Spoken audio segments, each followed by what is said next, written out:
Hello everyone. Once again, I welcome you all to our platform that is GK Today. And this is our daily current affairs class जहाँ पर हम daily basis पे most important 10 current affairs को analyse करते हैं along with the static GK part. And today is 14th of May and now we will be covering 14th of May के 10 most important current affairs. So without taking any further time, let's get started. The very first question is, the Bhim Mandali Eco Heritage Site that was recently seen in the news is located in which Indian state? You have to tell the location of Bhim Mandali Eco Heritage Site.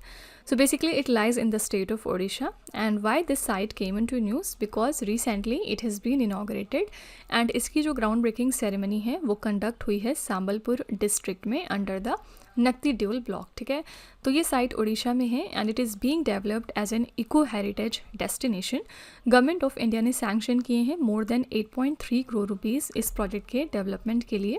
And इस initiative का aim है heritage conservation को promote करना, eco tourism को बढ़ाना and regional development in this area. ठीक है, तो डू रिमेंबर क्योंकि ये इको हेरिटेज साइट का रिसेंटली इनाग्रेशन हुआ है तो इसकी लोकेशन आपसे एग्जाम में पूछी जा सकती है. It lies in the state of Odisha. Okay, now ये जो साइट है ये इको टूरिज्म और हेरिटेज कंजर्वेशन को प्रमोट करेगा. संबलपुर डिस्ट्रिक्ट जहाँ पर इसका इनाग्रेशन हुआ है, संबलपुर उड़ीसा का एक बहुत ही फेमस डिस्ट्रिक्ट है. एंड क्यों फेमस है? Because of Hirakud dam. जो हीराकुड डैम है उड़ीसा में ये भी यहीं पर लोकेटेड है. संबलपुर में संबलपुरी सिल्क फैब्रिक भी बहुत ज़्यादा फेमस है. Right, what you understand by the term eco tourism? Eco tourism का मतलब ये होता है कि नेचुरल और एनवायरनमेंट को बचाते हुए आप जब टूरिज्म करते हैं तो इस चीज़ को हम इको टूरिज्म कहते हैं.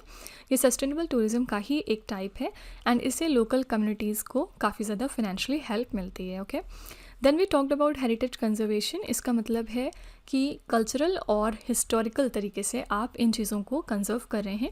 इंडिया में आर्कियोलॉजिकल सर्वे ऑफ इंडिया जो है ये हेरिटेज कंजर्वेशन के लिए काफ़ी फेमस है, जो इन साइट्स को कंजर्व करते हैं. ठीक है, so I hope this question is clear to you. This site lies in the state of Odisha. Moving to next question, the international day of plant health is observed annually on which day? आपको बताना है कि ये दिन हम कब observe करते हैं.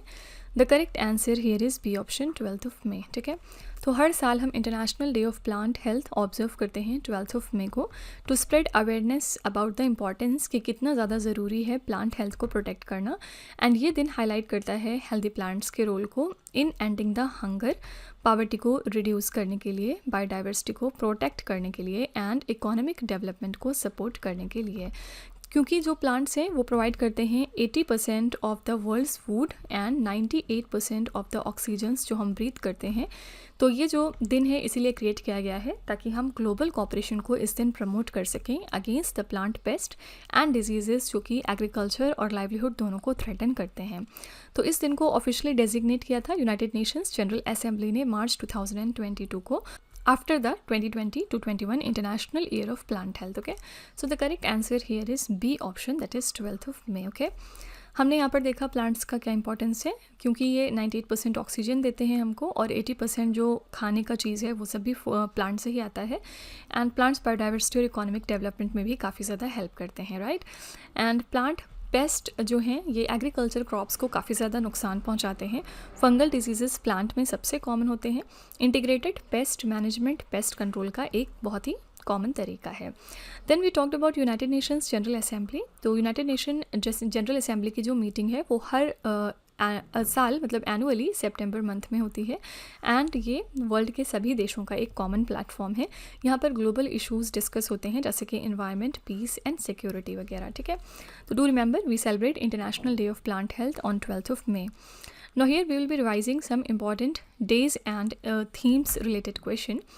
So the very first question here is, World Press Freedom Day is observed annually on which day? हम कब celebrate करते हैं World Press Freedom Day? This day is observed annually on 3rd of May. National Cancer Awareness Day is observed every year on which day? Answer is 7th of November. World Malaria Day is observed every year on which day? 25th of April. Where was the 6th edition of National EMRS Cultural and Literary Fest and Kala Utsav Udbhav 2025 held? ये 6th edition था National EMRS cultural and literary fest and कला उत्सव का, and ये कहाँ पर हुआ है, आंध्र प्रदेश में। International day for biosphere reserve is celebrated on which day, इसको हम सेलिब्रेट करते हैं 3 नवंबर को। World lake day is observed on which day every year, world lake day होता है 27 अगस्त को। Day Jio transfer day was celebrated on which day in Puducherry, ये दिन कब सेलिब्रेट हुआ पुडुचेरी में, 16 अगस्त को। ओके, तो ये आपके कुछ इंपॉर्टेंट डेज एंड इवेंट्स हैं जो एग्जाम में पूछे जा सकते हैं। नेक्स्ट क्वेश्चन है, which country developed in AI driven method to convert nitrate rich waste water into ammonia for fertilizer. कौन सी कंट्री है जिसने एक AI ड्रिवन मेथड डेवलप कर लिया है जिसकी हेल्प से ये नाइट्रेट रिच वेस्ट वाटर को कन्वर्ट कर रहे हैं इनटू अमोनिया, किस लिए, for fertilizer. The correct answer here is A option, China. इस तरह की जो डिस्कवरीज होती हैं वो यूजुअली चाइना ही करता है। चाइना के जो रिसर्चर्स हैं इन्होंने AI ड्रिवन मेथड डेवलप कर लिया है जिसकी हेल्प से ये नाइट्रेट रिच वेस्ट वाटर को कन्वर्ट करेंगे इनटू अमोनिया फॉर फर्टिलाइज़र, ठीक है। एंड इस टेक्नोलॉजी में डुअल एटम कैटलिस्ट का यूज़ कर रहे हैं जिसको डिस्कवर किया गया था थ्रू मशीन लर्निंग, जिससे कि नाइट्रेट इलेक्ट्रो रिडक्शन जो है आपका प्रोसेस एफिशिएंसी वो इम्प्रूव हो सके। एंड ये जो नया प्रोसेस है इससे आप nearly 3 times higher conversion efficiency achieve कर सकते हैं compare to earlier technologies. Unlike the energy intensive Haber Bosch process, ये जो मेथड है ये आपका रूम टेम्परेचर पे वर्क करेगा, ठीक है। एंड ना सिर्फ रूम टेम्परेचर पे वर्क करेगा बल्कि ये एनर्जी भी कम कंज्यूम करेगा। तो ये इनोवेशन हेल्प करेगा वाटर पोल्यूशन को एड्रेस करने में, एनवायरमेंटल डेड जोन्स को रिड्यूस करने में, एंड एक सर्कुलर इकोनॉमी को ये सपोर्ट करता है through sustainable fertiliser production, right. तो ये एक AI ड्रिवन मेथड है जिसकी हेल्प से वेस्ट वाटर में जो नाइट्रेट्स होते हैं उनको अमोनिया में कन्वर्ट किया जाएगा ताकि इनको हम फर्दर फर्टिलाइजर्स के तौर पर यूज़ कर सकें। एंड ये टेक्निक डेवलप कर ली है चाइना कंट्री ने। ए option here is the correct answer, okay. Artificial intelligence का क्या मतलब होता है, इसका मतलब मशीन्स को ह्यूमन इंटेलिजेंस जैसी एबिलिटी देना। AI का सबसे पॉपुलर एप्लीकेशन है आपका वॉइस असिस्टेंट, जैसे कि एलेक्सा हो गया और सीरी वगैरह, ठीक है। मशीन लर्निंग भी AI का हिस्सा है जिसमें एल्गोरिथम्स खुद सीखते हैं डेटा से, ठीक है। Then we talked about electro reduction here. Electro reduction से आप क्या समझते हैं, इलेक्ट्रो रिडक्शन एक केमिकल प्रोसेस है जिसमें इलेक्ट्रॉन्स ऐड करके रिडक्शन किया जाता है, और इलेक्ट्रो रिडक्शन रिएक्शंस अक्सर इलेक्ट्रोलाइसिस सेल में होती है। ये जो प्रोसेस है इसको आप मेटल रिफाइनिंग और वेस्ट वाटर ट्रीटमेंट के में अक्सर यूज़ करते हैं, ठीक है। Then we talked about Haber Bosch process, जिसके बारे में यहाँ पे हमने देखा कि इससे भी ज़्यादा एफिशिएंट है ये वाला प्रोसेस। तो हेबर बॉश प्रोसेस में क्या होता है, अमोनिया बनाने के लिए आप नाइट्रोजन और हाइड्रोजन को हाई प्रेशर में रिएक्ट करवाते हैं। इस प्रोसेस का जो डेवलपमेंट है वो किसने किया था, हेबर और कार्ल बॉश ने किया था। ये प्रोसेस फर्टिलाइजर प्रोडक्शन के लिए सबसे इंपॉर्टेंट माना जाता है, ठीक है। So the correct answer here is A option, that is China. Now moving to fourth question, which state or the union territory launched a new aftercare scheme for young adults leaving child care institutions? किस राज्य या फिर केंद्र शासित प्रदेश ने बाल देखभाल संस्थानों से बाहर निकलने वाले युवा वयस्कों के लिए एक नई आफ्टर केयर योजना शुरू की है? The correct answer is D option, Delhi, ठीक है। सो दिल्ली गवर्नमेंट ने इंट्रोड्यूस की है ये after care scheme for the young adults living the child care institutions, जब वो 18 साल के हो जाते हैं तब। तो इस स्कीम को इंट्रोड्यूस किया गया है under the juvenile justice care and protection of children act of 2015, ठीक है। पर्पज़ क्या है, जो ऑर्फन बच्चे हैं या जो वल्नरेबल यूथ हैं उनको सपोर्ट करना through educational vocational training, employment assistance, counselling and financial help. तो इसके लिए दिल्ली गवर्नमेंट ने 3.5 करोड़ रुपीज़ एलोकेट किए हैं 2006 to 27 ईयर के लिए।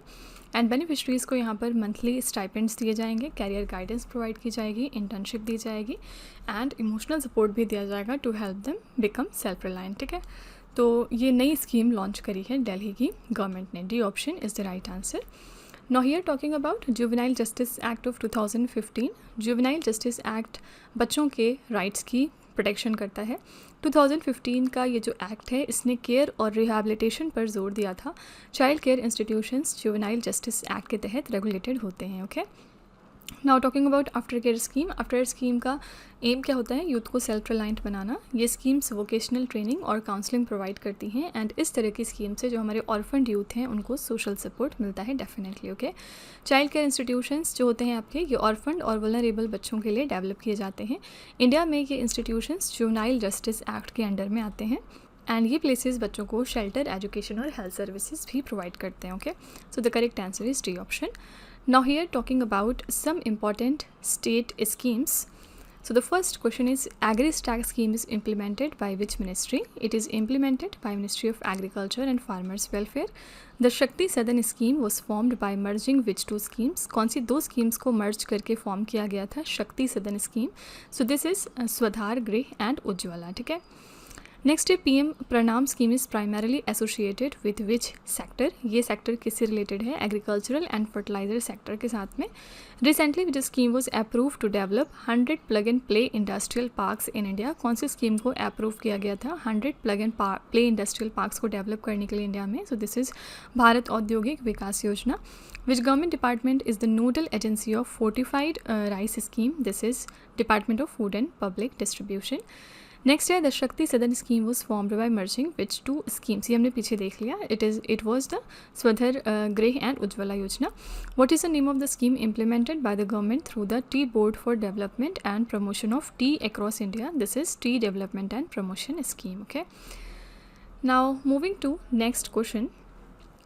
Kukke Subramanya temple that was recently seen in the news is located in which Indian state? You have to tell कि ये temple कहाँ पर है. The correct answer is D option, Karnataka. Why this temple came into news? क्योंकि यहाँ पर हाल ही में ये जो टेम्पल है इसने हाईएस्ट एवर रेवेन्यू रिकॉर्ड किया है 167.89 crore rupees during the financial year of 2025 to 26. ये टेम्पल लोकेटेड है सुब्रमण्या विलेज में of Karnataka on the banks of the Kumaradhara river and the foothills of Kumara Parvata in western Ghat.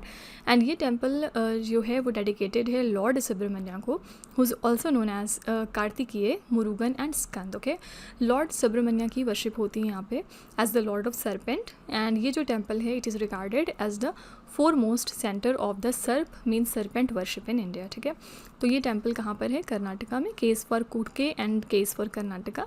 Why this temple came into news? क्योंकि यहाँ पर highest ever revenue record किया गया है. Okay, no यहाँ पर बात करेंगे लॉर्ड सुब्रमण्या की. तो हिंदू माइथोलॉजी में इनको देवता माना जाता है. उनके दो प्रसिद्ध हथियार भी हैं. The first one is vel means spear and the second one is बोल. ठीक है, तमिलनाडु में मुरुगन की सबसे बड़ी पूजा की जगह कौन सी है? This is the Palani hills. Okay, then हमने बात करी वेस्टर्न घाट की. तो वेस्टर्न घाट्स जो हैं ये इंडिया के बायोडाइवर्सिटी हॉटस्पॉट में से एक है. ये पहाड़ों की एक श्रृंखला है जो महाराष्ट्र से केरला तक फैली हुई है. And Western Ghats yes UNESCO world heritage site भी हैं आपके. ठीक है, so the correct answer here is D option, Karnataka. Moving to next question. Which states were recently felicitated by the government for DigiLocker integration initiative? कौन से states हैं जिन्होंने हाल ही में डिजी लॉकर एकीकरण पहल के लिए ऑनर रिसीव किया है? The correct answer is Gujarat, Karnataka, Kerala, Nagaland and Rajasthan. ठीक है, तो सेंटर ने फेलिसिटेट किया है इन स्टेट्स को for integrating DigiLocker with the state government services. And ये रिकॉग्निशन इनको दिया गया during the national consultative workshop on strengthening cyber security framework for state data. तो इस इनिशिएटिव को लीड किया है नेशनल ई गवर्नेंस डिवीज़न ने. किस लिए? डिजिटल गवर्नेंस को इम्प्रूव करने के लिए and citizen centric service delivery को बेहतर बनाने के लिए. तो कर्नाटका ने यहाँ पर रिकॉर्ड किया है highest number of DigiLocker accounts with over 2.7 crore registered users. And Gujarat ने यहाँ पर ऑन बोर्ड किया है 65% of their services on to DigiLocker. ठीक है, तो डिजी लॉकर के इंटीग्रेशन इनिशिएटिव्स के लिए इन सारे स्टेट्स को, इन 5 स्टेट्स को सेंट्रल गवर्नमेंट ने ऑनर दिया है. ठीक है, A option here is the right answer. क्या है digi locker? Digi locker Indian government का डिजिटल डॉक्यूमेंट स्टोरेज प्लेटफॉर्म है. आई एम श्योर आप में से बहुत सारे लोगों के फ़ोन में ये एप्लीकेशन होगा. इसमें यूज़र डॉक्यूमेंट्स जैसे कि आपका DL हो गया, आधार हो गया, ये सब आप स्टोर करके रख सकते हैं. Ministry of electronics and IT के तहत नेशनल ई गवर्नेंस डिवीज़न द्वारा ये मैनेज होता है. ठीक है, then will talk about cyber security framework. तो साइबर सिक्योरिटी में फायरवॉल और एंटीवायरस इंपॉर्टेंट टूल्स होते हैं. बहुत से साइबर हमलों के लिए डेटा इंक्रिप्शन भी ज़रूरी होता है. इंडिया में नेशनल साइबर सिक्योरिटी पॉलिसी 2013 में लागू हुई थी. Then will be talking about national e governance division. तो ये इंडियन गवर्नमेंट का एक डिवीज़न है जो ई सरकारी योजनाएं इंप्लीमेंट करता है. Okay, so the correct answer is A option, Gujarat, Karnataka, Kerala, Nagaland and Rajasthan. Now here we will be talking about some important states that came into news for some reason. The first question is, which state government launched the Nivesh Mitra 3.0, a digital platform to simplify and improve the investor experience? तो कौन सी state government है जिसने launch किया निवेश मित्रा 3.0 को? ये एक digital platform है to simplify and improve the investor experience. The correct answer is Uttar Pradesh. Next है Ghaghara river that was recently seen in the news originates from which region? ये रिवर कहाँ से ओरिजिनेट होती है? तो शिवालिक हिल से. Which state government declared Aadhaar invalid as proof of date of birth in November 2025? तो कौन सी स्टेट गवर्नमेंट है जिसने आधार को इनवैलिड किया था as a proof of date of birth? तो this is Uttar Pradesh. Which state government launch the third phase of Jal Ganga Samvardhan Abhiyan water conservation campaign? This is Madhya Pradesh. Which state has taken the lead in implementing the automated permanent academic account registry system as of January 2026? This is Chhattisgarh state. What is the primary objective of Vibrant Villages program 2? Primary objective is to ensure comprehensive development of border villages. And the last one is, which three states have been the primary contributors to the wind capacity addition in financial year 2025 to 26? These are the states Gujarat, Karnataka and Maharashtra. ठीक है. Now moving to next question. The national Florence Nightingale award is instituted by which ministry? कौन सी हमारी ministry है जो इस award को institute करती है? The correct answer is ministry of health and family welfare. ठीक है. न्यूज़ में क्यों आया ये अवार्ड? क्योंकि हाल ही में नेशनल फ्लोरेंस नाइटिंगेल अवार्ड को कन्फर किया गया राष्ट्रपति भवन में to honour the outstanding nursing professional.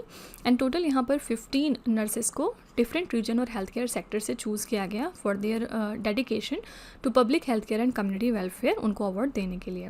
तो it recognises the service of the registered nurses, midwifes, auxiliary nurse, midwifes, lady health visitors जो कि काम करती हैं गवर्नमेंट और वॉलंटरी ऑर्गेनाइजेशंस में. सारे ही जो उसमें अवार्ड दिए जाते हैं उसमें एक सर्टिफिकेट ऑफ मेरिट होता है, एक मेडल होता है और एक यहाँ पर 1 लाख रुपए का कैश प्राइज़ भी होता है. ठीक है. तो national Florence Nightingale award ministry of health and family welfare देती है. ओके. फ्लोरेंस नाइटिंगेल कौन थी? इनको मॉडर्न नर्सिंग की जनक भी कहा जाता है. उन्होंने क्राइमीनियन वॉर के दौरान अस्पताल हाइजीन सुधारने में काफ़ी इंपॉर्टेंट रोल निभाया था. इन्होंने नर्सिंग एजुकेशन के लिए पहला ट्रेनिंग स्कूल भी खोला था 1860 में. राष्ट्रपति भवन की हमने यहाँ पर बात करी. राष्ट्रपति भवन भारत के राष्ट्रपति का आधिकारिक निवास होता है एंड ये ब्रिटिश इंडिया के वाइस रॉयज़ हाउस के रूप में 1929 to 30 में इस्टेब्लिश हुआ था. ठीक है. और एक और करंट अफेयर्स यहाँ से याद आता है कि जो उत्तर प्रदेश स्टेट है हमारा, यहाँ पर जो गवर्नर्स रेजिडेंस है अभी तक हम उसको राजभवन के नाम से जानते थे, बट रिसेंटली 2026 में ये नाम चेंज किया गया है. इसका नया नाम रख दिया गया है Jan Bhavan. Okay. Do remember this current affairs as well. Okay. At last we talked about ministry of health and family welfare. तो ये जो मिनिस्ट्री है ये इंडियन गवर्नमेंट की एक बहुत ही मेजर मिनिस्ट्री है एंड ये भारत में public health, sanitation, family planning जैसी पॉलिसीज़ को क्रिएट करते हैं. 1947 में मिनिस्ट्री ऑफ हेल्थ के रूप में इसकी फॉर्मेशन हुई थी. बाद में फैमिली वेलफेयर भी इसमें जुड़ गया था. ठीक है. Now coming to 8th question. The National Mission for Sustainable Agriculture was launched under which framework? National Mission for Sustainable Agriculture को लॉन्च किया गया किस फ्रेमवर्क के अंडर में? The correct answer is B option, national action plan on climate change. ठीक है. तो government ने यहाँ पे टारगेट सेट किया है कि 100 लाख हेक्टेयर्स को कवर किया जाएगा एरिया को under micro irrigation during 2025 to 26 up to 2029. ठीक है. Under the national mission for sustainable agriculture. इसको लॉन्च किया गया था 2014 to 15 में originally under the framework of the national action plan on climate change. इस मिशन का पर्पज़ है क्लाइमेट वेरिएबिलिटी के ऊपर जो एडवर्स इम्पैक्ट्स पड़ रहे हैं उनको रिड्यूस करना ऑन एग्रीकल्चर एंड यहाँ पर फूड एंड लाइवलीहुड सिक्योरिटी को भी इंश्योर किया जाएगा. तो तब से सिंस 2022 to 23 इसको इंटीग्रेट किया गया था प्रधानमंत्री राष्ट्रीय कृषि विकास योजना के साथ में. ये प्रमोट करता है climate resilient agriculture by improving water use efficiency, soil health and sustainable farming practices. ठीक है. तो ये जो मिशन है national mission for sustainable agriculture, इसको लॉन्च किया गया अंडर विच फ्रेमवर्क? तो national action plan on climate change. B option यहाँ पर बिल्कुल करेक्ट है. ओके. ना यहाँ पर हम लोग चलिए कुछ environment and biodiversity related current affairs revise कर लेते हैं. Yellow tailed ashy skimmer that was recently seen in the news belongs to which species, ये कौन सी स्पेशीज़ की बात हम कर रहे हैं? तो ड्रैगन फ्लाई की स्पेशीज़ है। What is the IUCN conservation status of barbary macaque that was recently seen in the news, इसका स्टेटस क्या है? इंडेंजर्ड की कैटेगरी में आता है। Palamau tiger reserve is located in which Indian state, Palamau tiger reserve है झारखंड में। Semeru volcano that was recently seen in the news is located in which country, ये इंडोनेशिया में है। What is चेरोफाइट that was recently seen in the news, ये एक तरह का green algae है। Saranda the largest sal forest in Asia is located in which Indian state, ये कहाँ पर है? ये झारखंड में है। नेक्स्ट है platypus species that was recently seen in the news is a semi aquatic mammal endemic to which country, ये स्पेशीज़ आपको कहाँ पर मिलेगी? ऑस्ट्रेलिया कंट्री में। Okay, now moving to next question. The National Conference on Enabling Nationwide EV Charging Infrastructure under PM E-Drive Scheme was held in which city?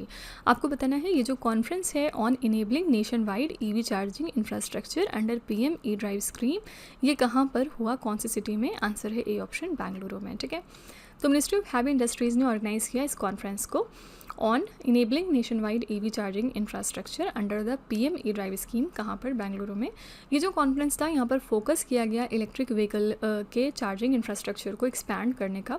इससे India की जो clean mobility को सिस्टम है वो डेफिनेटली स्ट्रेंथन होने वाली है। एंड इस स्कीम में 10,900 करोड़ रुपीज़ फर्दर एलोकेट किए गए हैं इलेक्ट्रिक मोबिलिटी को प्रमोट करने के लिए एंड EV इंफ्रास्ट्रक्चर डेवलपमेंट के पर्पज़ से। तो लगभग 2,000 करोड़ रुपए यहाँ पर ईयरमार्क किए गए specifically for the EV public charging infrastructure across India. Karnataka ने रिसीव किया approval for 1,243 EV chargers and with N outlay of 123.26 crore rupees. Okay, so national conference ये कहाँ पर हुई है? ये option Bengaluru is the right answer. यहाँ पर हम बात करेंगे मिनिस्ट्री ऑफ हैवी इंडस्ट्रीज़ की। तो इंडिया में मिनिस्ट्री ऑफ हैवी इंडस्ट्रीज़ का काम क्या होता है? जो भी आपके बड़े कॉरपोरेट्स हैं उनका विकास और उनके लिए पॉलिसीज़ क्रिएट करना। ये मंत्रालय सरकारी और निजी हैवी इंजीनियरिंग फर्म्स के साथ काम करता है। हैवी इंडस्ट्रीज़ मंत्रालय ने EV व्हीकल्स के लिए कई योजना लॉन्च की। ठीक है, इलेक्ट्रिक व्हीकल की बात करेंगे तो इलेक्ट्रिक व्हीकल बैटरीज़ को लिथियम आयन बैटरीज़ सबसे ज़्यादा यूज़ करते हैं। And electric vehicles zero emissions वाले व्हीकल्स होते हैं जो एयर पोल्यूशन को कम करते हैं। टेस्ला एक फेमस कंपनी है जो ग्लोबली EV मैन्युफैक्चरर कंपनी है। ठीक है, then we talked about PM E-Drive scheme. तो PM E-Drive scheme Indian government की EV इंफ्रास्ट्रक्चर को बढ़ावा देने की पहल है। इसके तहत EV चार्जिंग स्टेशंस के लिए फ़ंड डेवलप किए जाते हैं, एलोकेट किए जाते हैं। 10,900 करोड़ रुपीज़ हमने यहाँ पर देखा कि इस स्कीम में एलोकेट किए हमने। ठीक है, so the correct answer here is A option, Bengaluru. Now moving to last question, which state government launched the कर्तव्य calms application for attendance of school teachers? School teachers की अटेंडेंस को मार्क करने के लिए कौन सी स्टेट गवर्नमेंट है जिन्होंने कर्तव्य काम्स एप्लीकेशन को लॉन्च किया है? This is A option, Karnataka. ठीक है, कर्नाटका गवर्नमेंट ने इंट्रोड्यूस किया है काम्स एप्लीकेशन को। फुल फॉर्म यहाँ पर इसका क्या है? The full form is Karnataka advanced attendance management system.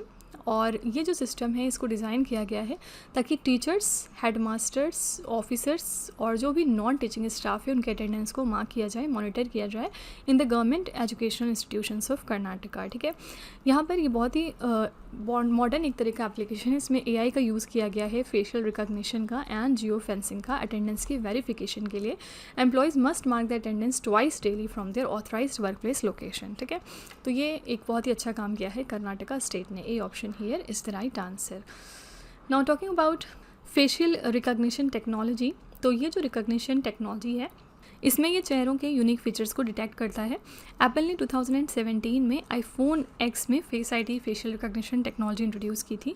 China दुनिया में सबसे ज़्यादा फेशियल रिकॉग्निशन टेक्नोलॉजी को सर्विलांस के लिए यूज़ करता है। ठीक है, then we talked about geo fencing. Geo fencing एक तरह का वर्चुअल जियोग्राफिक बाउंड्री है। GPS या फिर RFID से ये डिफ़ाइन की जाती है एंड जियो फेंसिंग को हम मार्केटिंग पर्पज से भी यूज़ करते हैं। Okay, so the correct answer here is A option, that is Karnataka. तो यहाँ पर हम लोग चलिए कुछ प्लेसेस इन न्यूज़ देख लेते हैं, ऐसी जगहें जो न्यूज़ में आई। The first one is Mir Alam tank that was recently seen in the news is located in which city? ये कहाँ पर है? ये हैदराबाद में है। नेक्स्ट है Vembanad lake that was recently seen in the news is located in which Indian state? It lies in Kerala. Litani river that was recently seen in the news is located in which country? It lies in Lebanon. Lipulekh pass that was recently seen in the news is located in which Indian state? ये है उत्तराखंड में। Next है Kharg island that was recently seen in the news is a small coral island located in which country, ये कहाँ पर है, ये Iran में है। नेक्स्ट है Ningaloo reef that was recently seen in the news is located in which country, ये Australia में है। नेक्स्ट है Bitra island that was recently seen in the news is part of which union territory, ये island part है Lakshadweep islands का। Okay, so friends, these were the most important 10 current affairs for today. I really hope you have liked the session. Please let me know in the comment section कि आपको ये class कैसी लगी.